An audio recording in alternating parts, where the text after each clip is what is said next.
Hello, I'm Charles Reinert. I'm one of a group of therapists who operate a group practice in natural therapies located in Tracy, Minnesota. Our web address is www.helpingtoheal.us. We help people when Western medicine just doesn't seem to work for them. Perhaps it's too expensive, or perhaps the side effects are simply unacceptable. Our phone number is 507-629-3900. But this video is not about us. It's about a guy named Ron Mann. Ron served in Vietnam, was sprayed numerous times with Agent Orange, came back to raise his family. Then in 1991, he was found to have a huge malignant mass in his lower abdomen. His docs told him that he had just one chance in 100 to be cured. Ron thought about that and then decided that perhaps he could be that 1 in 100. Most of what he did was self-care, although he did have some chemo. Ron was diagnosed in July of 1991. By late October of that same year, just 3 months later, the docs could find no evidence of cancer in his body. He remains cancer-free to this day. This is Ron's story. So sometimes I guess what I'm saying is that there's some other causes that can complicate those situations that you've been in. And I think in my case, that's one of the things that happened with me too. I was diagnosed with cancer, and that's I guess why I'm here, is to kind of talk to you about what kind of things I did about that. I was diagnosed with cancer 18 years ago. And what happened is I got to the point where I'd have the full stomach, like you just ate Thanksgiving dinner, very uncomfortable, and then it would go away. It would seem to relieve, and then a day afterwards I'd have 2 or 3 days of pain, and then it would relieve itself and it would go away. Until I finally got to the point where I just couldn't perform. I just couldn't work, I couldn't do anything. It was so much pain, so much discomfort, and I ended up having an obstruction in my large intestine. So once they diagnosed that there was an obstruction there by a barium enema, which I thought was a real treat. I couldn't believe the amount of pain that can happen from just holding a barium solution bottle 6 feet above you, and then they release that into your butt, and I thought I was going to split wide open, and they didn't really pay any attention to it, but they did find that I was obstructed, and so that was the key to that. So then they said, tell you what, this is on a Friday, tell you what, we have a pathologist coming in here on Monday. You're probably going to have the surgery. That's our recommendation for you. And since we'll do the surgery, we'd like to have a pathologist there to analyze what we find during the surgery, so we get it going. Okay, they had the surgery, the pathologist was there. I was diagnosed with a grade 3 carcinoma, fastly advancing form of cancer in my intestines. It had wrapped around the back of my intestinal cavity. They had to remove part of my intestinal cavity. It also wrapped around my spine and around the blood vessels to my legs, veins and vessels to and from my legs. It also went up through the thoracic duct from the lower right hand of my body up to the upper left hand of my body, and I had large lymph growths that were also cancerous. So I had cancer from my neck all the way through. I wasn't feeling too good when he gave me the prognosis that you had the cancer, we're going to have an oncologist meet with you. Starting to feel pretty low. Oncologist came in and he said, you've got a very aggressive form of cancer. He said, I give you a 1 out of 100 chance of survival. A 1 out of 100 chance of survival. Okay, I'm here. It's been 18 years. They put me on my chemotherapy for 6 months, and my wife fell apart. We have other people that are affected by things that affect us. And so my wife fell apart because she could see the pain that I was in. She could also identify with the fact that it seemed like there was an eventuality that she didn't want to face. And this was really a tough thing for her. She got to the point where I couldn't get her out of bed. I couldn't get her off the couch. I couldn't really get her to work. Things were bad. And all this time, I'm starting to feel better. I started to realize I have to start doing some things for myself. Dr. Reinert came in while I was trying to clean up the shop, and he said, there are some things you can do. That's the first time I ever heard that. That we as individuals are empowered to do to participate in our healing process, whatever form of healing it is. He bought me a book by Bernie Siegel. And Bernie Siegel was a surgeon who had, after being a senior surgeon and also was a lay minister, he had many patients that he had seen, and after a period of 20 years or so, he saw the exact same diagnosis with many patients. Some lived and some died. And so he wanted to find out what the difference was. And so he started exploring those people that lived, and he called them exceptional cancer patients, XKP.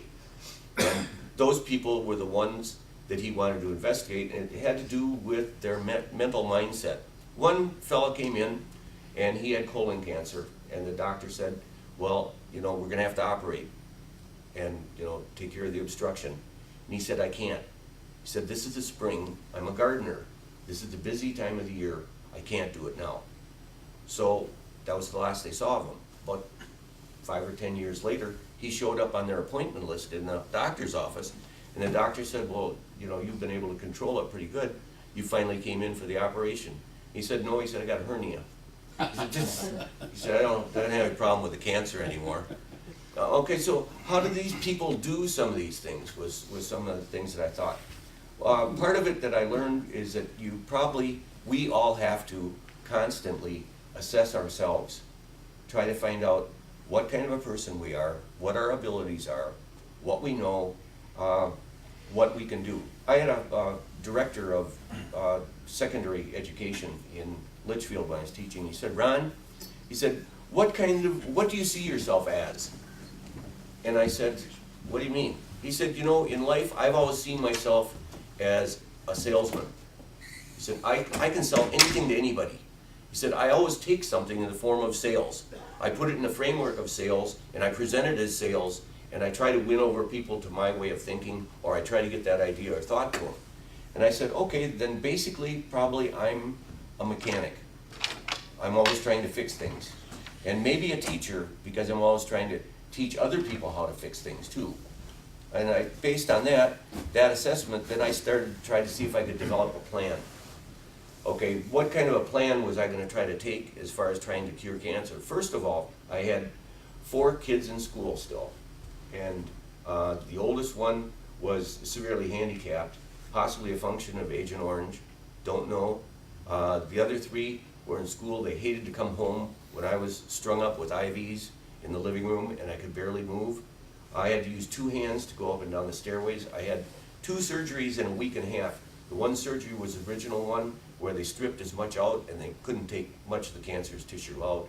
Second one was my intestines plugged up, and it's a condition called adhesions, where the sides of the intestines are somewhat sticky and they actually clamp together where they've been rerouted, and it prevents anything from passing. So they had to cut me open again.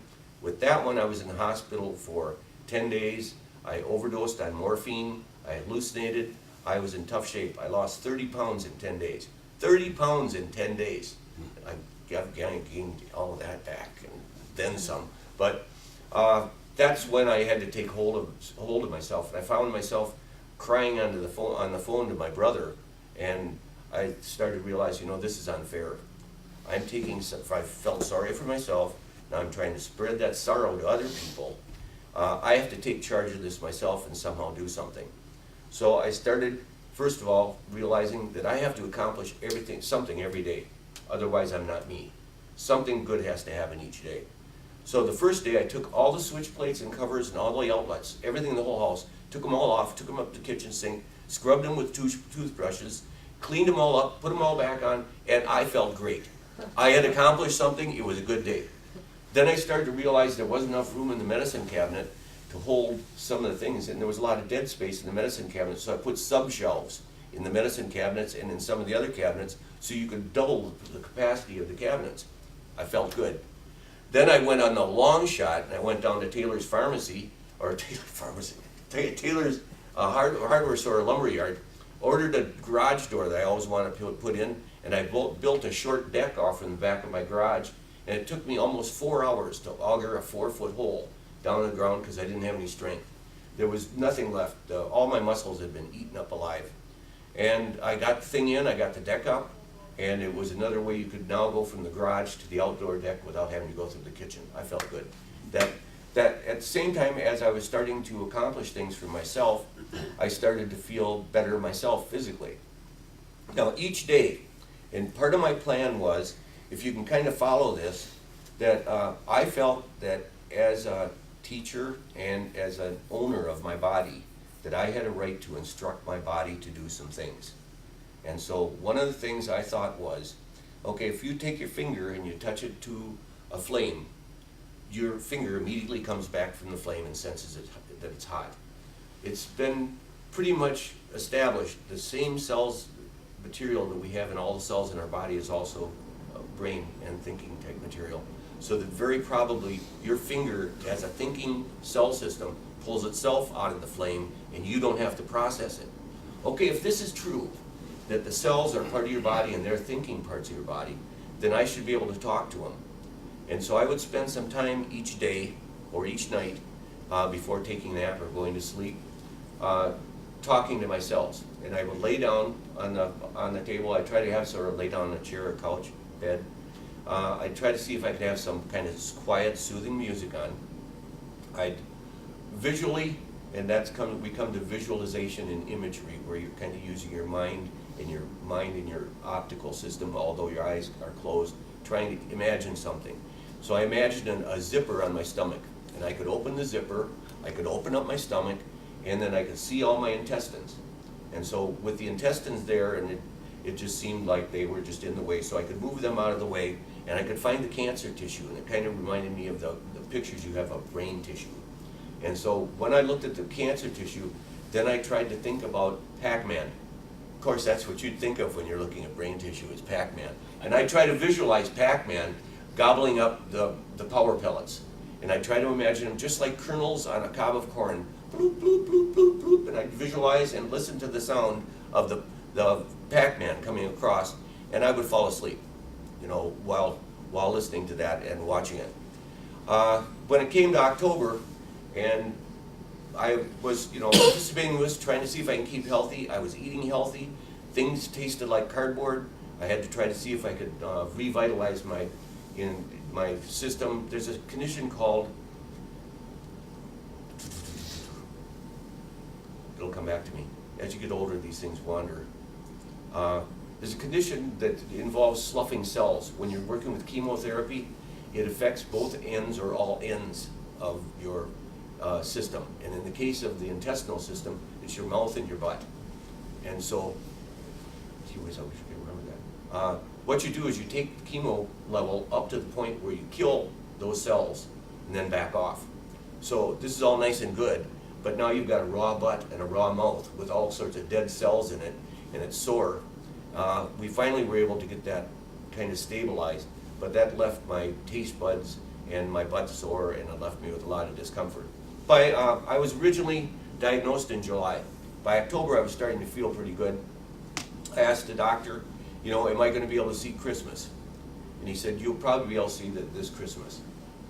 And so I continued with what I was doing, and he said, we can schedule you for a CAT scan.